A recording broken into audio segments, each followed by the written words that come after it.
മാത്രമേ സുഖമായി പെരുമാറുന്നതായ നല്ല കഥാവ് എത്രത്തോളം സഹായിക്കും.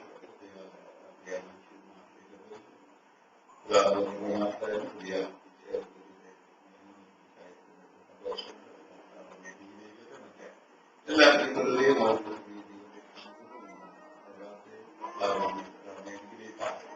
ദൈവത്തിന് നമുക്ക്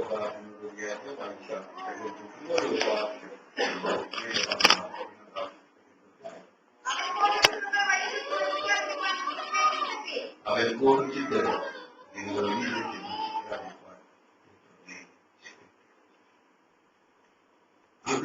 വായിക്കുന്നത്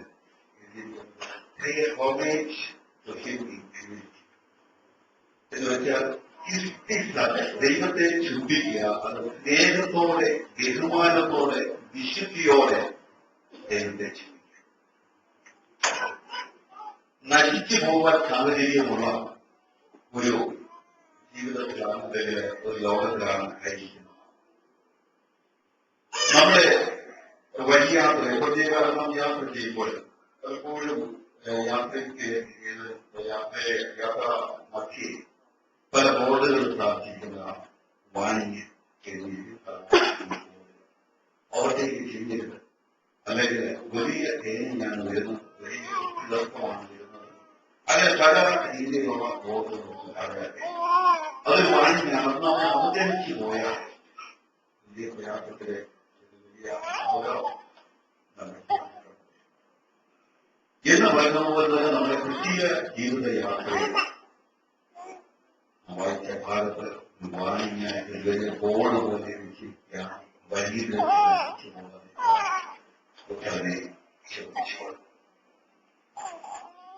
മനുഷ്യർ എന്ന വാക്കിന്റെ അർത്ഥം തന്നെ ഇബ്രായ ഭാഷയിൽ ആശ്രയിക്കുന്നതാണ്. മനുഷ്യർക്ക് പരിമിതികളുണ്ട്, വലിയ പ്രശ്നങ്ങളുണ്ട്, സ്വന്തം കഴിവുകൊണ്ട് പലപ്പോഴും പിടിച്ചു നിൽക്കുവാൻ കഴിയും. ദൈവം ആഗ്രഹിക്കുന്നത് നമ്മെക്കുറിച്ച്, മനുഷ്യനെ കുറിച്ച് ആഗ്രഹിക്കുന്നത് നാം ദൈവത്തെ പൂർണ്ണമായിട്ട് ആശ്രയിച്ച് ദൈവത്തെ ഭയപ്പെട്ട് നാം ആയിരിക്കണമെങ്കിൽ നമ്മുടെ ജീവിതയാത്രയിൽ നമുക്ക് തടസ്സം കൂടാതെ നമുക്ക് ജ്ഞാനിയായ ശലോമോൻ പറയുന്നത്, ശലോമോൻ തന്റെ ജീവിതത്തിൽ എന്ത് ആഗ്രഹിച്ചതൊക്കെ ജനിച്ച വ്യക്തിയാണ് ശലോമോൻ. എഴുതിയിരിക്കുന്നത് ഭൂമിയുടെ മുകളിൽ സൂര്യൻ രീതിയിൽ താൻ എന്ത് ആഗ്രഹിച്ചു, തന്റെ കണ്ണിൽക്കൂട്ടൽ എന്ത് ആഗ്രഹിച്ചോ അതൊക്കെ നേടിയ വ്യക്തിയായിരുന്നു ശലോമോൻ. ജ്ഞാനിയായിരുന്നു, രാജാവായിരുന്നു, ലോകത്തിൽ എന്തെല്ലാം തന്റെ ജീവിതത്തിൽ താൻ ആഗ്രഹിച്ച് അതൊക്കെ ലഭിച്ച ഒരു വ്യക്തി ആയിരുന്നു ശലോമോൻ. തന്റെ ജീവിതത്തിന്റെ അവസാന ഭാഗത്തേക്ക് വരുമ്പോൾ ദൈവത്തെ പറ്റി പഠിക്കുമ്പോൾ നാം കാണുന്നത് ശലോമോൻ തന്നെ പറയുന്നു, എല്ലാത്തിന്റെയും സാരം. ജീവിതത്തിൽ സകലതും നേടിയെങ്കിലും തന്റെ ജീവിതത്തിൽ ഒരു കാര്യം തനിക്ക് മനസ്സിലായി, ജീവിതത്തിലെ സകലതും കൊണ്ട് വലിയ അർത്ഥമില്ല. സകലതും മായാമായ സഭാപ്രസംഗി പുസ്തകം വായിക്കുമ്പോൾ നമുക്കറിയാം, മായ എന്ന അനേകം പ്രാവശ്യം അത് എഴുതിയിട്ടുണ്ട്. സകലതും മായ.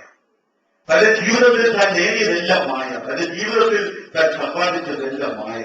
എന്നാൽ ഒരു കാര്യവും തനിക്ക് മനസ്സിലായി, എല്ലാത്തിന്റെയും സാരം മറ്റൊന്നുമല്ല, ദൈവത്തെ ഭയപ്പെടുക. അതാണ് സകല മനുഷ്യർക്ക് വേണ്ടതെന്നുള്ളത് ശലോമോന്റെ ജീവിതത്തില് അവസാന സമയത്ത്. ഇന്ന് രാത്രി ദൈവാത്മാവ് ഞാൻ പറയട്ടെ, നമ്മുടെ ജീവിതയാത്രയിൽ സകലം മായയായിരിക്കുമോ നമുക്ക് ഏറ്റവും അത്യാവശ്യമായിട്ട് വരുന്നത് എല്ലാത്തിന്റെയും സാരം സകലത്തെയും ഭയപ്പെട്ട് ദൈവത്തെ ഇവിടെ സകലകാലം പറയുന്ന അങ്ങനത്തെ കാര്യങ്ങളുണ്ട്. അതിൽ 7ാം വാക്യത്തിൽ യഹോവയ്ക്കോ അഭിഷേകത്തിന് വിരോധമായി ഭൂമിയിലെ രാജാക്കന്മാർ എഴുന്നേൽക്കുന്നു. ദൈവത്തിന് വിരോധമായി അഭിഷേകന്മാർക്ക് വിരോധമായി ശക്തന്മാർ എഴുന്നേൽക്കും. അവർ തമ്മിൽ ആലോചിക്കും, അവർ വ്യക്തമായത് അവർ നിരൂപിക്കും. നാമകളുടെ തെറ്റുകളെ പൊട്ടിക്ക് കയറുകളെ അറുത്തുകളക എന്ന് പറഞ്ഞ് സംഘടിക്കുന്ന ഒരു കൂട്ടം ആൾക്കാരുണ്ട്. ദൈവത്തിനെതിരെ, ദൈവഭക്തന്മാർക്കെതിരെ, അഭിഷിക്തന്മാർക്കെതിരെ സംഘടിക്കുന്ന ഒരു കൂട്ടം ആൾക്കാർ. അങ്ങനെയുള്ളവരെ നോക്കിക്കൊണ്ടാണ് സംഘടനക്കാരെ പറയുന്ന ഒരു വാണിജ്യായിട്ട് ഉത്തരനെ ചുംബിച്ചു. അവൻ കോപിച്ചിട്ട് നിങ്ങൾ വഴിയിൽ വെച്ച് നശിക്കാതിരിക്കാൻ ഉത്തരനെ ചുംബിച്ചു. ഇരുമ്പ് പോലെ തന്നെ തകർക്കുന്ന വിശ്വത്തിന്റെ തളർത്തം പോലെ അതിനെ ഉടയ്ക്കുന്ന ഒരു ദിവസം നാം ആരാധിക്കുന്ന ദൈവം യേശു അനലാണ് എന്നുള്ളതാണ് മനസ്സിലാക്കുക. ബൈബിളിൽ എവിടെ എഴുതിയിരിക്കുന്നത് സ്വർഗത്തിൽ വസിക്കുന്ന 4-ാം വാക്യത്തിൽ സ്വർഗത്തിൽ വസിക്കുന്നവൻ ചിരിക്കുന്ന കർത്താവിനെ പരിഹരിക്കുക. ബൈബിളില് ദൈവം ചിരിച്ചതായിട്ട് 4 പ്രാവശ്യം എന്റെ ചിന്തയിൽ എന്റെ അറിവിൽ 4 പ്രാവശ്യം എഴുതിയിട്ടുണ്ട്. ഈ വായിച്ച ഭാഗത്ത് 2-ാം അധ്യായം 4-ാം വാക്യം, അതുപോലെ തന്നെ 37-ാം അധ്യായത്തിന്റെ 12-13 ഒന്ന് വായിച്ചെല്ലാം വായിക്കുന്ന ഒരു കാര്യം മനസ്സിലാക്കുക. ആ ഒന്ന് വായിക്കും. 37-ാം അധ്യായത്തിന്റെ 12-ാം വാക്യം 37-ാം നീതിമാന് ദോഷം നിരൂപിക്കുന്നു, അവൻ നേരെ കല്ലിലടിക്കുന്നു, കർത്താവ് അവനെ നോക്കി. നീതിമാനെതിരെ ദോഷം നിരൂപിക്കുന്നവനെ നോക്കി കർത്താവ് ചിരിക്കും. കർത്താവ് ചിരിച്ചു എന്നെങ്കിരിക്കുന്നത് അനുമോദിക്കുവാൻ വേണ്ടിയല്ല, ന്യായവിധിയായി അവരെ പരിഹസിച്ചുകൊണ്ട് ന്യായവിധി നിങ്ങളുടെ മുമ്പിൽ നിൽക്കുന്നു എന്ന് പറഞ്ഞ ദുഷ്ടരെ നോക്കിക്കൊണ്ട് ദൈവം ചിരിച്ചതായി ദൈവത്തിന് വാഴ്ത്തുന്നതായി 49-ാം സങ്കീർത്തനം അതിലെ 7-ാം വാക്യത്തിലുണ്ടാക്കിയാൽ 5-ാം വാക്യത്തിന്റെ ആദ്യത്തെ ഭാഗം വായിക്കണം. 59-ന്റെ 5-ാം വാക്യത്തിന്റെ അവസാന ഭാഗം മുതൽ 8-ാം വാക്യത്തിൽ വീതികെട്ട രോഗികൾ ആരോട് കൃപയുണ്ടാക്കരുത്. അതിന്റെ 8-ാം വാക്യങ്ങൾ വായിക്കാം. എങ്കിലും യഹോവ നീതികെട്ടവരെ നോക്കി ചിരിക്കുന്ന യഹോവ. സദൃശ്യവാക്യത്തിൽ 1-ാം അധ്യായം 24-25 വാക്യങ്ങൾ എഴുതിയിട്ടുള്ളത് വായിക്കുക. ഓർമ്മിക്കട്ടെ, ദൈവത്തിന്റെ വചനത്തിൽ നാം വായിക്കുമ്പോൾ ദൈവം ചിരിക്കുന്ന സ്വർഗത്തിൽ വസിക്കുന്നവൻ ചിരിക്കുന്നത് നീതികേട് പ്രവർത്തിക്കുമ്പോൾ, ദുഷ്ടൻ ഭക്തന്മാർക്കെതിരെ പ്രവർത്തിക്കുമ്പോൾ, ദൈവഭക്തന്മാർക്കെതിരെ അഭിഷക്തന്മാർക്കെതിരെയുള്ള വെല്ലുവിളിയുടെ മുമ്പിൽ സ്വർഗം പരിഹസിച്ചവരെ ചിരിക്കും. കാരണം അവർക്കൊന്നും ചെയ്യുവാൻ കഴിയില്ല എന്നുള്ളത് തന്നെ. ഇത് ദൈവഭയമില്ലാതെ മത്സരികളോട്, ദൈവിക മത്സരോടുള്ള ദൈവഭയമില്ലാത്തവരോടുള്ള ദൈവിക സന്ദേശമാണ് ഇത് രാത്രി നാം വായിച്ചു കേട്ടത്. കോപിച്ചിട്ട് നിങ്ങൾ വഴിയിൽ വെച്ച് നശിക്കാതിരിക്കാൻ പുത്രനെ ചോദിക്കുക. ശബരിമല കാലത്ത് മനസ്സിലാക്കിയില്ല യേശു ആരായിരുന്നു. ആരോടാണ് ശൗൽ പോരാടുന്നത്?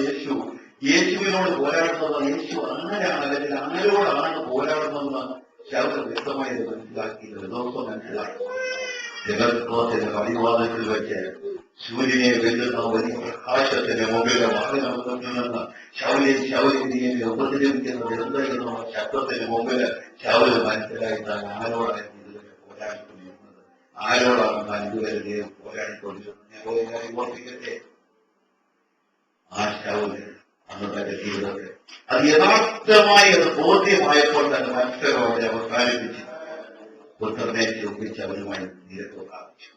ഏത് സമയത്തന്നെ ഞാനിവിടെ വിശദീകരിക്കാൻ വേണ്ടി എന്തെങ്കിലും അവസ്ഥയായിരുന്നു.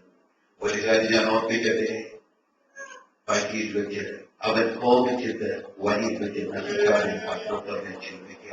ഏത് സമയത്തും ദൈവത്തിൽ കിടന്നുകൊണ്ടിരിക്കുന്ന പ്രിയപ്പെട്ട സഹോദരനോട് സഹോദരിമാരോട് നമ്മുടെ ജീവിതയാത്രയിൽ ഒരു വാണിക്ക് പോലെ, ഒരു വാണിക് ബോർഡായിട്ട് നാം അത് കാണണം. നാം നശിച്ചു പോകാതിരിക്കാൻ, നാം നശിച്ചു പോകാൻ കോപിച്ചിട്ട് നാം നശിച്ചു പോകാതിരിക്കാൻ പുത്രനെ ചിന്തിച്ചുകൊള്ളാം. ദൈവത്തിനെതിരെ അടുത്ത് വരുവാൻ കഴിയുമോ? ദൈവം ആരാണ്, യേശു ആരാണ്, നമ്മുടെ കർത്താവ് ആരാണെന്നുള്ള പൂർണ്ണ ബോധ്യമുണ്ടെങ്കിൽ മാത്രമേ നമുക്ക് പുത്രനെ ചിന്തിക്കാൻ കഴിയൂ. ചിന്തിക്കുന്നതിനെ കുറിച്ച് തന്നെ ഞാൻ ആദ്യം ഓർമ്മിച്ചു. വിശുദ്ധിയോടെ, സ്നേഹത്തോടെ, ബഹുമാനത്തോടെ ദൈവത്തെ നമുക്ക് ജപിക്കുവാൻ കഴിയുമെങ്കിൽ നമ്മുടെ ജീവിതയാത്രയിൽ ഏത് സമയത്ത് കർത്താവിനോട് കൂടെ വിശുദ്ധിയോടുകൂടെ നാം അയക്കുന്നുവെങ്കിൽ നമ്മുടെ ജീവിതയാത്രയിൽ വഴിയിൽ വെച്ച് നാം തകർന്നു പോവുകയില്ല, വഴിയിൽ വെച്ച് നാം നശിച്ചു പോവുകയില്ല.